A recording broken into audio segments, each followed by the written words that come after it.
This match is a fascinating clash of philosophies. United bring raw energy and transition power under Ruben Amorim, while Arsenal counter with polished structure and control under Mikel Arteta. United's 3-4-2-1 will lean on Bruno Fernandes and a front line of Sesko, Cunha and Mbeumo to exploit Arsenal's high press. But they must hold together defensively, a tall order given key injuries. Arsenal, in a fluent 4-3-3, aim to dominate midfield via Zubimendi's solidity, Rice's dynamism and Ødegaard's vision, with Gyökeres ready for a daring debut. Their precision, especially from set pieces, could punish any minor lapse. Their precision isn't only about set pieces, it comes from the way they structure their midfield. Zubimendi anchoring, Rice covering ground, and Ødegaard dictating tempo. Together, this trio hold shape, maintain control, and suffocate opponents with possession. Any lapse from United, whether in defending a corner or in tracking midfield runs, could be punished immediately. The question is simple. Will United's pace and press disrupt Arsenal's rhythm, or will Arsenal's possession and layered attacks dismantle United's makeshift defence and limited midfield? Manchester United, under Ruben Amorim, are likely to start in a 3-4-2-1 formation with the flexibility to switch into a 3-4-3 when pushing forward. The three centre-backs provide a solid defensive spine, covering for the wing-backs, who are the main engines in attack. On the flanks, these wing-backs will push high and wide, creating overloads and stretching Arsenal's defence. Behind them, the central trio, likely consisting of Yoro, Maguire and a third defender, maintain compactness, ready to intercept counters and cover spaces left behind.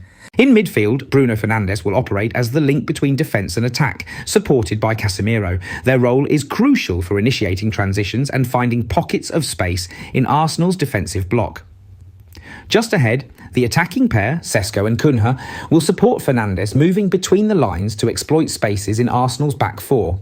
Up top, Mbeumo can drift wide or cut inside depending on the phase of play, providing United with multiple attacking angles. Arsenal, led by Mikel Arteta, are expected to line up in their trusted 4-3-3 formation. The back four, typically Saliba and Gabriel in the centre with defending fullbacks on the flanks, will maintain a structured defensive line. The midfield triangle is the heart of Arsenal's structure. Zubimendi anchors and shields the defence, Rice covers space and drives forward, and Ødegaard dictates tempo, threading passes to the front three. Out of possession, the back four is disciplined. Saliba and Gabriel anchor the centre, while the fullbacks provide width and defensive cover. But when Arsenal build their attacks, this 4-3-3 often shifts into a 3-2-5. One fullback, usually Calafiori, tucks inside to join midfield, forming a double pivot with Zubimendi. This gives Arsenal both defensive insurance and control in central areas. The other fullback stays wider, stretching the play. In front of them, Rice drives forward with his box-to-box energy, while Ødegaard pulls the strings in the right half space, constantly looking for angled passes to break United's defensive block. The front three complete the attacking line of five.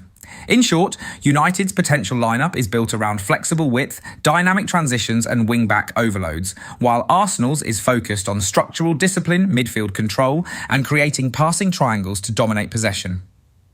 Watching how these setups interact will define the tactical battle from the first whistle. Gyökeres as the central striker, with Saka and Martinelli holding the width and pinning United's wing-backs. This 3-2-5 structure allows Arsenal to dominate possession, overload the midfield and create multiple passing lanes into the final third. United want chaos and speed, using the midfield as a launchpad for direct counters. For Manchester United, the key to breaking Arsenal lies in exploiting space behind their full-backs. With Arteta's 4-3-3 shifting into a 3-2-5 in possession, the wide areas often leave gaps when Arsenal push Calafiori or White high up the pitch. United will look to spring direct counters into those channels, using the pace of Mbeumo and Cunha to drag defenders wide, while Sesko occupies Saliba and Gabriel in central duels. Bruno Fernandes becomes the release valve. If he can find pockets between Arsenal's lines, his vertical passing could bypass their midfield triangle and set runners free.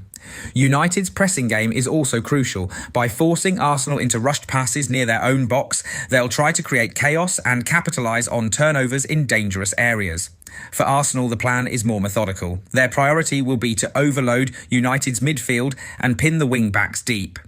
Zubimendi's positioning allows Rice and Ødegaard to push higher, stretching United's double pivot and creating passing lanes into the half spaces.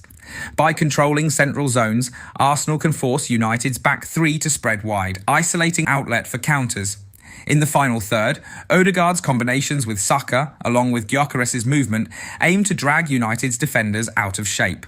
Arsenal will also target set pieces, an area where United's defensive absences could be exposed. Precision from corners and wide free kicks may be decisive. In essence, United will try to break Arsenal with speed, verticality and transitional chaos, while Arsenal will try to break United by suffocating midfield, overloading wide channels and patiently working openings until the defensive block cracks.